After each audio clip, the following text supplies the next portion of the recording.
Assalamualaikum warahmatullahi wabarakatuh. Balik lagi di alur cerita buku harian seorang istri sekaligus prediksi buku harian seorang istri untuk episode malam ini Jumat 3 September 2021 hanya di SCTP 1 untuk semua. Di episode malam ini kita pun akan disuguhkan dengan momen-momen yang semakin seru lagi untuk kita tonton. Terlihat di episode selanjutnya Dewa dan Nana dipanggil oleh Neratu. Lalu Neratu juga bicara kepada Dewa bahwa kamu dipanggil ke sini untuk membicarakan masalah pernikahan Pasha sama Priksa. Lalu Dewa juga dia tidak akan ikut campur masalah pernikahan Pasha sama si Priska karena Pasha dia tidak setuju menikah sama si Priska, dia setuju menikah sama Lula. Lalu Pasha juga ngomong kepada Neratu, saya keberatan nih untuk menikah sama si Priska. Pokoknya kamu harus menikah sama si Priska, kata Neratu. Terlihat di sisi lain si Nurus Tunjung, si Priska juga dia cuman ngaulang tidak bisa bicara.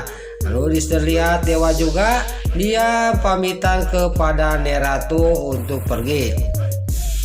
Terlihat di sisi lain si Ken Kelvin dia mimpi dia suara ada yang mengetuk pintu. Lalu si Ken Kelvin juga dia keluar, pas keluar ada bingkisan kotak kecil. Lalu si Ken Kelvin juga mengambil kotak itu, pas dibuka kotak itu si Ken Kelvin sangat kaget dan terkejut. Lalu kotak itu juga dia juga dibantingkan ke bawah, pas dibantingkan terbuka. Yang ada hanya boneka. Lalu boneka itu kayak hidup, dia juga ngomong dengan suaranya salsa. Lalu dia ngomong kepada si Ken Kelvin. Si Ken Kelvin juga dia sangat ketakutan dan tiba-tiba boneka itu juga mau menerkam si Ken Kelvin. Di sini si Ken Kelvin mimpi terbawa ingat, dia juga langsung maaf kepada Sasa. Di sisi lain si Alia Siato yang turun dari kamarnya dia mendengar si Ken Kelvin lagi ngigau. Si Alia Siato juga masuk ke dalam kamarnya si Ken Kelvin. Kenapa Pak Kelvin ngigau Sasa, lalu membangunkan si Ken Kelvin. Si Ken Kelvin juga dia bangun sangat kaget dan dia juga sambil kekereceman dia melihat ada si Alia di dekatnya. Lalu si Alia juga ngomong, kenapa kamu mimpi Sasa memanggil-manggil Sasa dan kamu minta maaf ke Sasa. Lalu si Ken Kelvin juga di sini bisa mengelak dengan jawaban si Alia si Redatel. Lalu di sisi lain Dewa sekarang jadi CEO di perusahaan Cahaya Nanda yaitu perusahaan Papajar. Lalu si Jihan juga dia menghampiri Nana dan Dewa, dia minta maaf masalah kemarin. Lalu Nana juga dia cuma tersenyum dan Dewa juga ngomong kepada si Jihan, pokoknya kamu harus bantu perusahaan Papajar, kata Dewa kepada si Jihan. Lalu si Jihan juga dia ngomong, saya tidak bisa membantu sepenuhnya karena saya mau menikah ke luar negeri, kata si Jihan. Lalu si Jihan juga pergi dari hadapan Bupara sama Nana dan Dewa. Lalu terlihat di sisi lain Dewa masih dia menanyakan kepada Nana siapa yang menabrak Claudia. Tiba-tiba di sisi lain di belakang si Ken Kelvin sama si Nurus Tunjung si Alia Siatel mengejarnya. Mobil Dewa juga dihadang di depan. Lalu si Ken Kelvin juga dia turun dari mobil itu dan terjadilah di sini perkelahian antara Dewa sama si Ken Kelvin. Lalu si Ken Kelvin juga dia bisa dikalahkan sama Dewa dan Dewa juga sambil nunjuk-nunjuk kepada si Ken Kelvin. Kamu itu kemarin waktu di Taman Safari Indah kamu sudah kalah. Kamu masih mengganggu saya lagi. Pokoknya jangan kamu mengganggu saya lagi, kata Dewa kepada si Ken Kelvin. Si Ken Kelvin sangat kaget karena Dewa ngomong-ngomong Taman Safari Indah. Dan si Alia Siatul juga dalam batinnya itu kan pas kejadian kecelakaan Salsa. Lalu singkat cerita si Ken Kelvin pas ngajak si Alia pergi, tiba-tiba si Alia nanya kepada si Ken Kelvin, kemarin kamu katanya masih tidur, tapi tadi Dewa ngomong kamu berkelahi di Taman Safari Indah pas kejadian kecelakaan Sasa.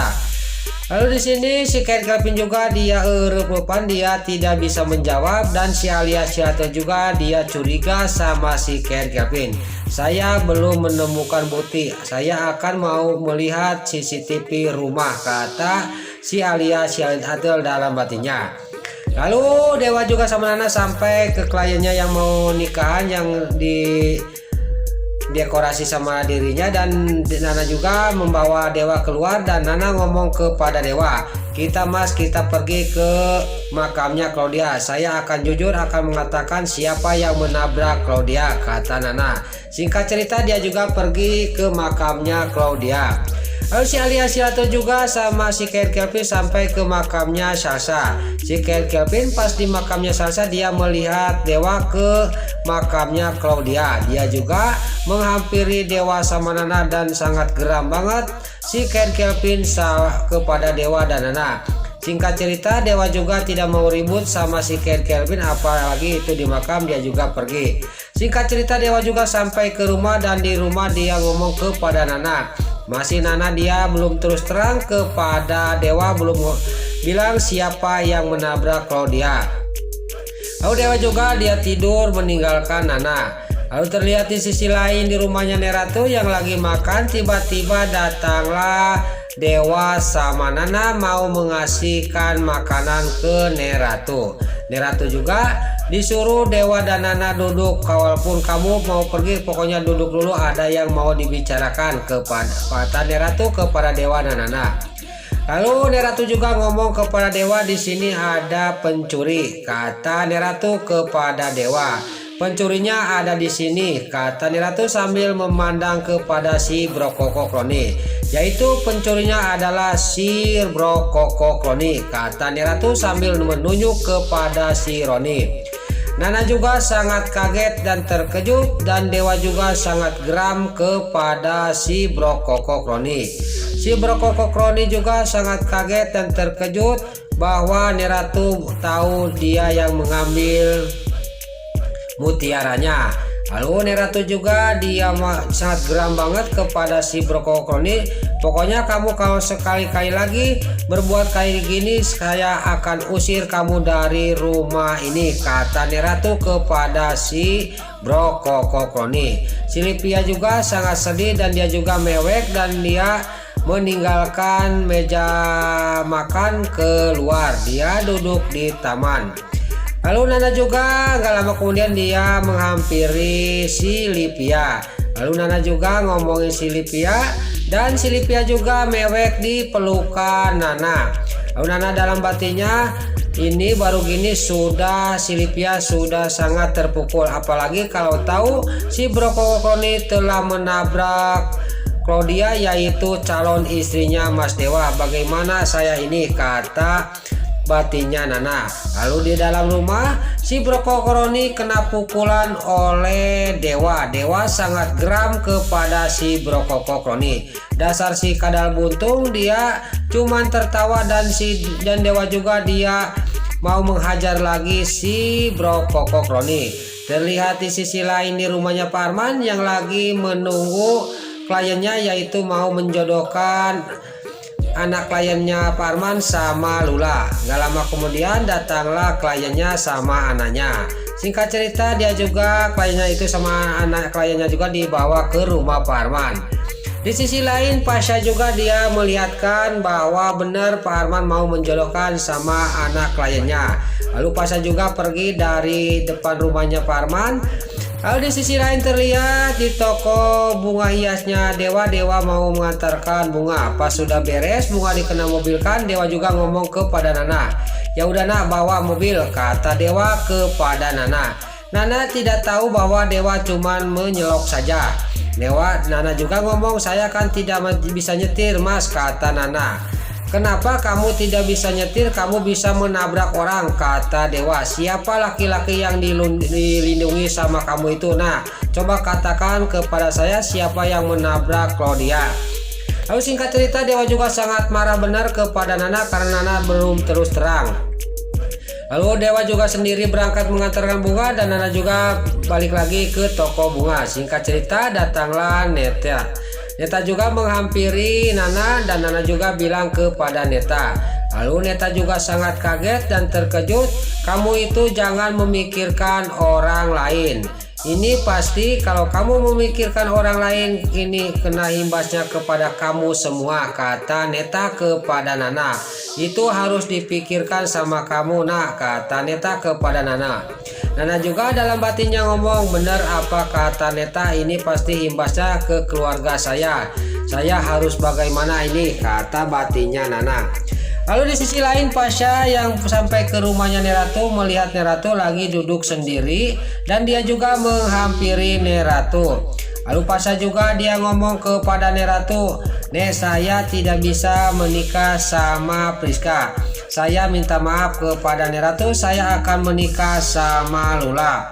Neratu juga sangat geram kepada Pasha, pokoknya kamu harus menikah sama Priska, tidak ada yang bisa menghalangi, kata Neratu kepada Pasha. Lalu Pasha juga dalam batinnya, ini tiada lain satu-satunya jalan, saya harus meninggalkan rumah ini dan saya akan menikah sama Lula, kata batinnya Pasha. Besar kemungkinan Pasha juga akan pergi dari rumah itu untuk menghindari pernikahan dia sama si Priska karena Neratu kekeh harus menikah sama Priska. Nah, itulah alur cerita buku harian seorang istri sekaligus prediksi buku harian seorang istri untuk episode malam ini Jumat 3 September 2021 hanya di SCTP 1 untuk semua.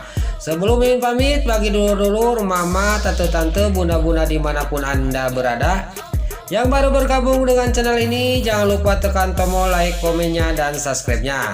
Dan jangan lupa nyalakan lonceng notifikasinya juga.